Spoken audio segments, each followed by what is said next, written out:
اعوذ باللہ من الشیطان الرجیم، بسم اللہ الرحمن الرحیم۔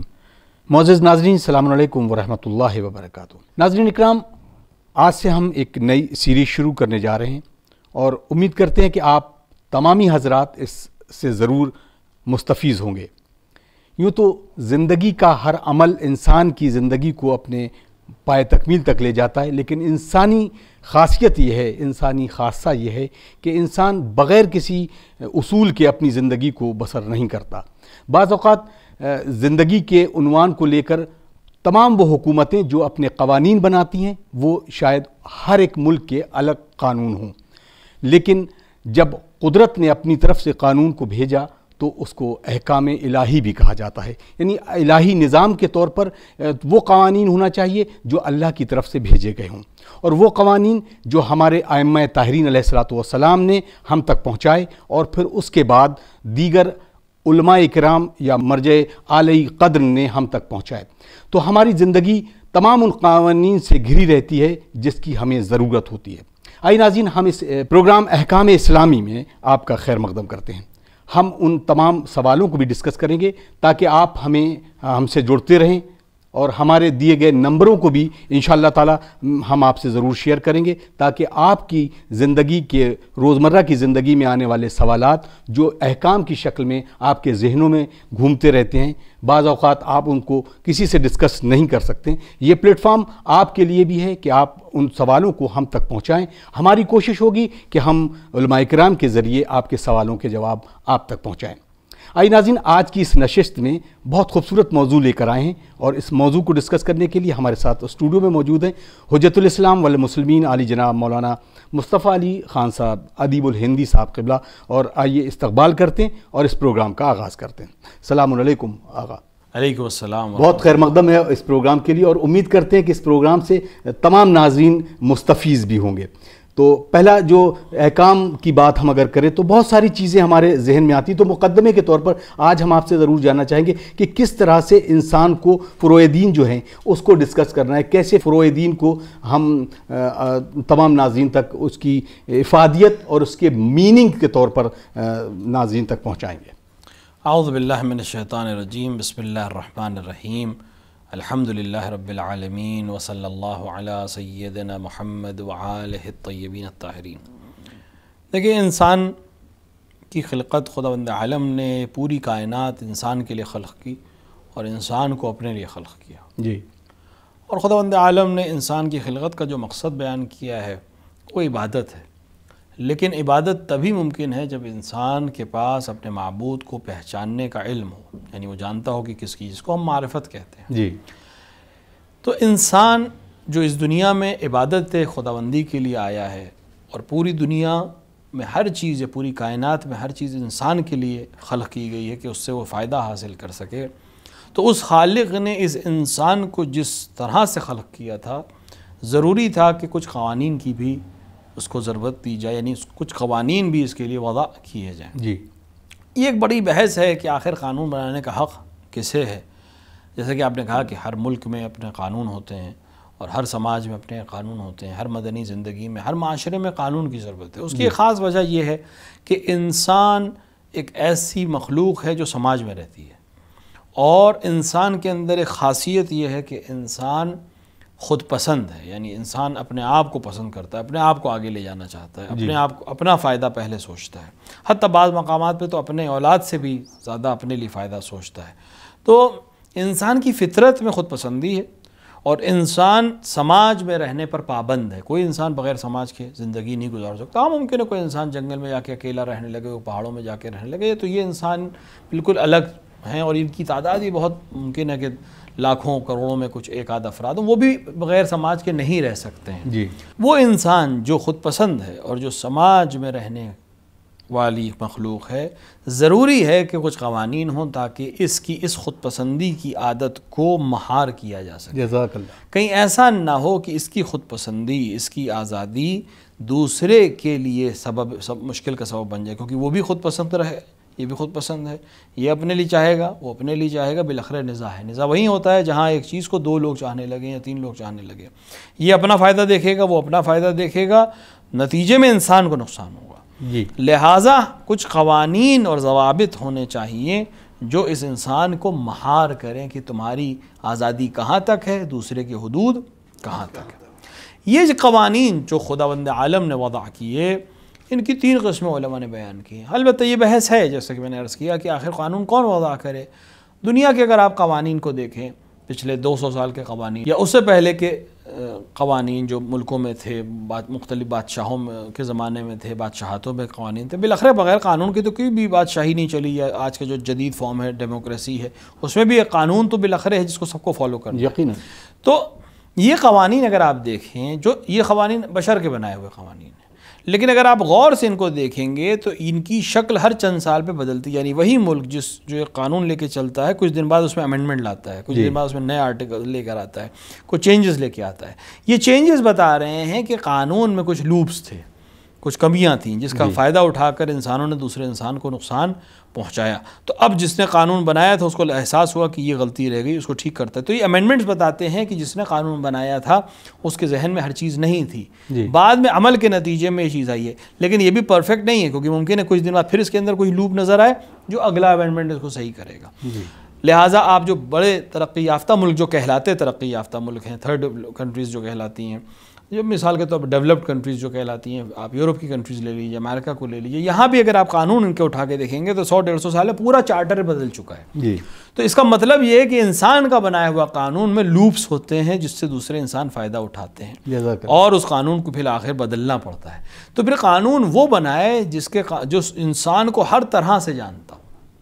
قانون سازی میں ایک بڑی مسئلہ یہ آتا ہے کہ مثال کے طور پر ڈیموکریٹک کنٹری میں اگر آپ ہیں تو مثال پہ جو حکومت میں ہوگا، جو ونگ حکومت میں ہوگا، وہ اپنے حساب سے قانون بنانے کی کوشش کرے گا، اپنی مرضی کو، اپنی خواہشات کو۔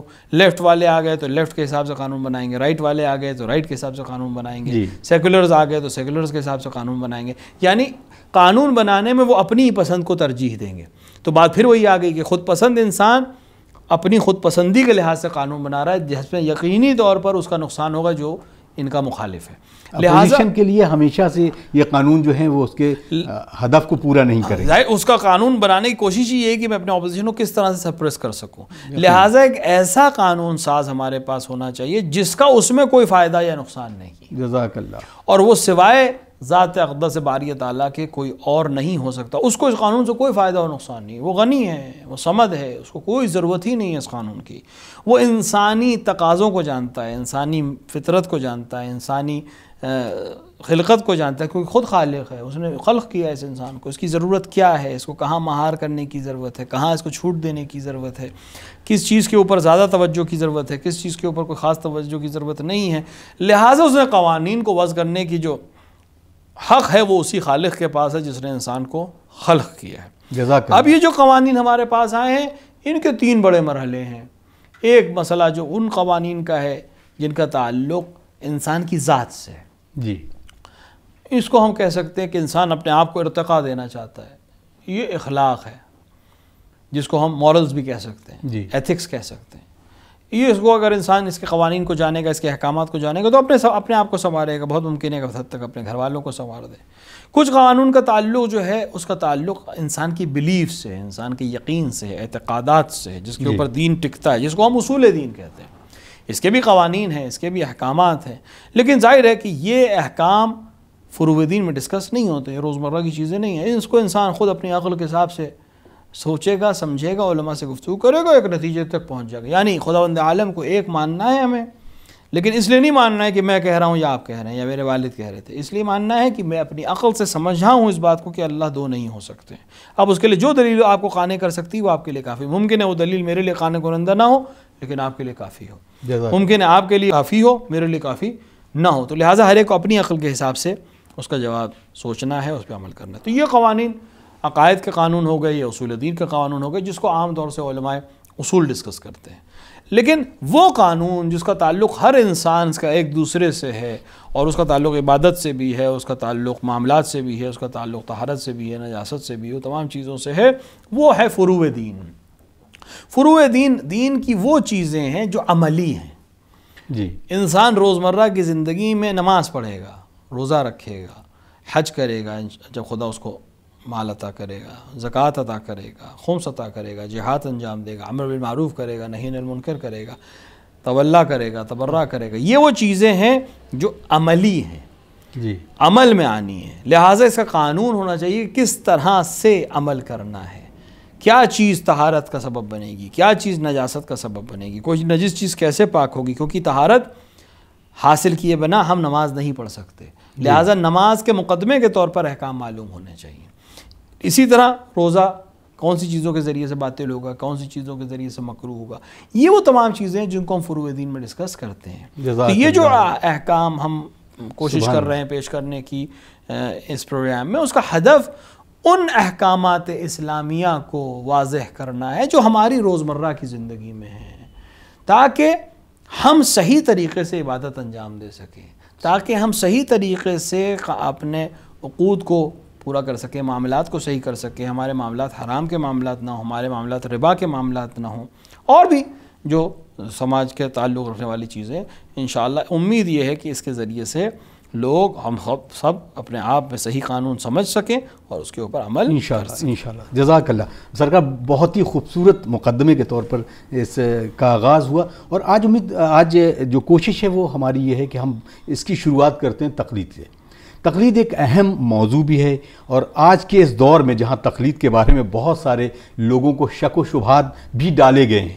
یہ کہا جائے کہ علماء اکرام کے بیچ کی جو باتیں ہوتی ہیں، اگر دو عالم دین آپس میں کسی مسئلے کو ڈسکس کر رہے ہیں اور ایک اس کو مباح بتا رہا ہے، ایک اس کو حرام بتا رہا ہے، یا ایک اس کو مکروہ بتا رہا ہے، تو اس میں تینوں میں تضاد بتا. تو اس فکر کو لے کے کچھ لوگوں میں یہ باتیں پیدا کی جا رہی ہیں کہ تقلید نام کی کوئی چیز نہیں ہے. آیا تقلید نہیں کرنا ہے بلکہ امام کی اطاعت کرنا ہے. تو سب سے پہلے ہم تقلید کے معنی اور اس کے معرف سے ضرور جاننا چاہیں گے کیا ہے. دیکھیے، تقلید کا مطلب یہ ہے کہ انسان کسی مجتہد جامع الشرائط، جو انشاءاللہ بیان ہوں گے شرائط انشاءاللہ، کہ بتائے ہوئے حکم پر عمل کرے. اس کو سمجھانے کا جو آسان ترین طریقہ ہو سکتا ہے وہ یہ ہے کہ یہ انسان کو ہر زندگی کے ہر پہلو میں، زندگی کے ہر زاویے میں، زندگی کے ہر سبجیکٹ میں جی انسان کو ایک متخصص کی ضرورت پڑتی ہے، انسان کو ایک ایسے شخص کی ضرورت پڑتی ہے جو اس فن کا ایکسپرٹ ہو. جی مثال کے طور کے اوپر آپ کی طبیعت خراب ہوئی علیاذ باللہ، آپ ڈاکٹر کے پاس جائیں گے، کتنے دن آپ خود سے دوا لے کے کھائیں گے؟ آپ کو بالآخر ایک ڈاکٹر کے پاس جانا پڑے گا.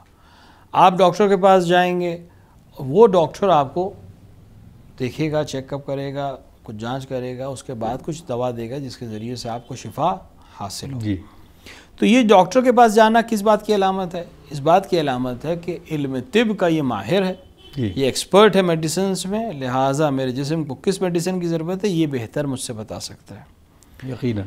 اسی طرح آپ کو گھر بنانا ہے، آپ کسی آرکیٹیکٹ کو پکڑیں گے جو نقشہ بنا دے، آپ کسی انجینئر کو پکڑیں گے جو صحیح طریقے سے بتائے کون سی کس طرح کی سریہ لگنی ہے، زمین کیسی ہے، اس کے اندر کس طرح کی چیزوں کی ضرورت ہے. تو خلاصہ یہ ہے کہ ہر سبجیکٹ میں زندگی کے آپ کو ایک ایکسپرٹ کی ضرورت ہوتی ہے. آپ کو اپنے بچے کو پڑھانا ہے، آپ اسے گھر پہ کیوں نہیں پڑھاتے ہیں؟ پہلے لوگ گھر پہ پڑھاتے تھے کیونکہ سسٹم ہی یہی تھا. جی اب کیوں نہیں لوگ گھر پہ پڑھاتے ہیں؟ کیونکہ اس کے لیے اب فراہم ہیں، سکولز ہیں، کالجز ہیں، یونیورسٹیز ہیں، جہاں انسان جو ایکسپرٹ ہے علم دینے میں، جی چیزوں کو واضح کرنے میں، اس کے پاس اس بچے کو ہم بھیجیں گے تاکہ یہ علم حاصل کر سکے اس روش کے ذریعے سے جو روش رائج ہے زمانے میں، جو علوم ترقی کر چکے ہیں، اس لحاظ سے اس بچے کے پاس علم ہونا چاہیے. تو ہر چیز کو اس کے ایکسپرٹ سے لینے کا فائدہ یہ ہوتا ہے کہ اس کے صحیح معنی، صحیح مفہوم ہم تک آئیں گے. دین میں بھی یہی ہے، احکام میں مراد یہی ہے. احکام میں تقلید پہلا آپشن نہیں ہے. جی پہلا آپشن نہیں ہے، تقلید لاسٹ آپشن ہے. پہلا آپشن یہ ہے کہ انسان خود مجتہد ہو. جی کوئی قید نہیں ہے کہ ہندوستانی نہ ہو، پاکستانی ہو، افریقی ہو، ایرانی ہو، عراقی ہو، کوئی قید نہیں ہے. بسم اللہ، آئیے حوض علمیہ میں بیٹھیے، اساتذہ سے پڑھیے، قرآن اور حدیث اور فقہ اور اجماع اور جتنے بھی مسائل ہیں ان سب کو سمجھیے. اس حد تک پہنچ جائے کہ قرآن اور حدیث کے ذریعے سے احکامات اسلامی کو سمجھ سکیے. آپ کے سامنے جب کوئی چیز آئے تو آپ کو اس کا حکم معلوم ہو. یہ ہے مجتہد. جی اگر آپ مجتہد ہیں تو آپ کو کسی کی تقلید کرنے کی ضرورت ہی نہیں ہے. آپ خود مجتہد ہیں، جی آپ کو کسی کی ضرورت نہیں ہے. تو پہلا آپشن تقلید نہیں ہے، پہلا آپشن یہ کہ آپ اجتہاد کریے. لیکن معلوم ہے کہ جس طرح ہر شخص ڈاکٹر نہیں بن سکتا، ہر شخص انجینئر نہیں بن سکتا، ہر شخص پروفیسر نہیں بن سکتا، ہر شخص زولوجی کا ایکسپرٹ نہیں ہو سکتا، ہر شخص باٹنی کا ایکسپرٹ نہیں ہو سکتا، ہر شخص فزکس کا ایکسپرٹ نہیں ہو سکتا، ہر شخص کیمسٹری کا ایکسپرٹ نہیں ہو سکتا، اسی طرح ہر شخص علم دین کا ایکسپرٹ اور مجتہد نہیں ہو سکتا۔ یقیناً ہر ایک اپنے اپنے حساب سے اپنے اپنے سبجیکٹس کو چنتا ہے۔ جی خوب، اب یہ آدمی جو مجتہد ہے اس کے لیے تو مسئلہ ختم ہو گیا۔ یہ آدمی جو مجتہد نہیں ہے یہ کیا کرے؟ اس کے سامنے ایک مسئلہ ہے، میں اس کام کو کیسے انجام دوں کہ خداوند مجھے یقین ہو جائے کہ خداوند عالم نے جو مجھ پر حکم کیا ہے وہ میں نے پورا کر دیا۔ جی کیسے یقین ہو؟ مجتہد یہ ہے نہیں۔ اس کا دو آپشن ہے، یا یہ احتیاط پر عمل کرے۔ احتیاط کیا چیز ہے؟ احتیاط یہ ہے کہ زمانے میں جتنے مجتہدین ہیں سب کے فتووں کو جمع کرے اور بیچ کا راستہ نکال کے عمل کرے کہ اس کو یقین ہو جائے کہ میں نے حتماً عمل اس طرح سے انجام دے دیا ہے جس طرح خدا مجھ سے چاہتا تھا۔ مثال، بعض ایک مسئلہ ہے جس کو بعض مجتہدین کہتے ہیں کہ حلال واجب ہے، بعض مجتہدین کہتے ہیں مستحب ہے۔ تو یہ آدمی جو احتیاط پہ عمل کرنا چاہتا ہے یہ اس عمل کو انجام دے دے کہ اگر واجب ہوگا تو میں نے واجب ادا کر دیا، اور اگر مستحب ہوگا تو مجھے مستحب ادا کرنے کا ثواب مل جائے گا۔ جی اسی طرح ایک حکم کو، ایک مسئلے کو بعض مجتہدین حرام جانتے ہیں، بعض مکروہ جانتے ہیں۔ اس انسان یہ اس عمل کو ترک کر دے کہ ترک کرنے کے نتیجے میں اگر حرام تھا تو اس نے ترک کر دیا، اور اگر مکروہ تھا تو بہرحال اس سے اجتناب کرنے میں اس کو ثواب حاصل ہو جائے گا۔ تو یہ ہے سیکنڈ آپشن۔ جی لیکن یہ بہت سخت ہے، اس وجہ سے ہے کہ تقریباً مجتہد کے برابر ہی ہو جائیں گے آپ کہ آپ زمانے میں اگر 10 15 20 50 مجتہدین ہیں تو آپ سب کی رائے کو اکٹھا کریں اس مسئلے پر، اس کے بعد بیچ کا ایک راستہ نکالیں تو تقریباً آپ ایک ریسرچ اسکالر بن جائیں گے احکامات کے، تقریباً وہی بات ہو جائے گی۔ جی لہٰذا اگر کوئی ایسا کر سکتا ہے تو فبہا بسم اللہ، اور اگر نہیں کر سکتا ہے تو پھر اس کے پاس لاسٹ آپشن ہے تقلید۔ تو تقلید فرسٹ آپشن نہیں ہے، تقلید لاسٹ آپشن ہے۔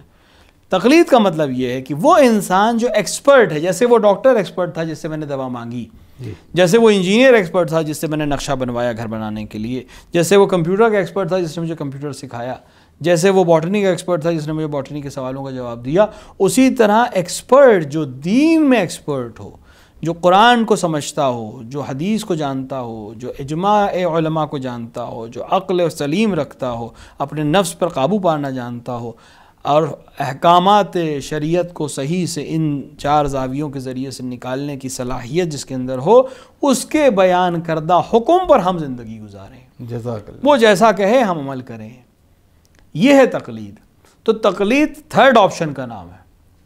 اگر کوئی انسان پہلے آپشن کو عمل کر سکتا ہے فبہا، اگر نہیں کر سکتا تو سیکنڈ آپشن اس کے پاس ہے، اگر نہیں کر سکتا ہے پہلے 2 آپشن تو یہ تھرڈ آپشن ہے۔